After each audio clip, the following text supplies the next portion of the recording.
ബ്രസീലിൽ നടക്കുന്ന G20 ഉച്ചകോടിക്കിടെ Indian പ്രധാനമന്ത്രി നരേന്ദ്രമോദിയും ഇറ്റാലിയൻ പ്രധാനമന്ത്രി ജോർജിയ മെലോണിയും കൂടിക്കാഴ്ച നടത്തി. ഇരു രാജ്യങ്ങളും തമ്മിലുള്ള സഹകരണത്തിന്റെ വിവിധ മേഖലകളെക്കുറിച്ചുള്ള സഹകരണത്തെക്കുറിച്ച് ചർച്ച ചെയ്തു.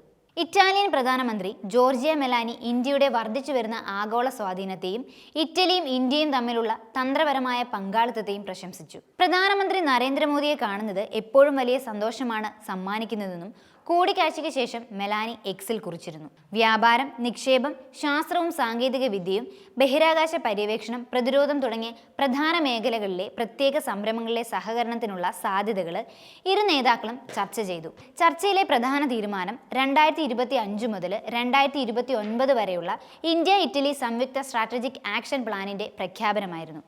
സഹകരണത്തിലൂടെ പരസ്പര നേട്ടങ്ങൾ മാത്രമല്ല, ജനാധിപത്യം, നിയമവാഴ്ച, സുസ്ഥിര വികസനം തുടങ്ങിയ മൂല്യങ്ങളും ഇന്ത്യയും ഇറ്റലിയും പങ്കാളിത്തം ലക്ഷ്യമിടുന്നുവെന്ന് ഇറ്റാലിയൻ പ്രധാനമന്ത്രി മെലാനി വ്യക്തമാക്കി.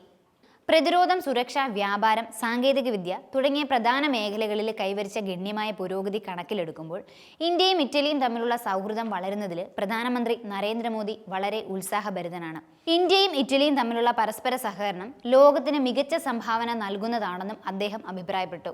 ഉഭയകക്ഷി ചർച്ചകളുടെ ഭാഗമായി ഇന്തോനേഷ്യ, പോർച്ചുഗൽ, UK എന്നീ രാജ്യങ്ങളിലെ നേതാക്കളുമായും നരേന്ദ്രമോദി ചർച്ച നടത്തി. ഉച്ചകോടിയിൽ പങ്കെടുക്കുന്നതിന് വേണ്ടി നരേന്ദ്രമോദി തിങ്കളാഴ്ചയാണ് ബ്രസീലിലെത്തിയത്.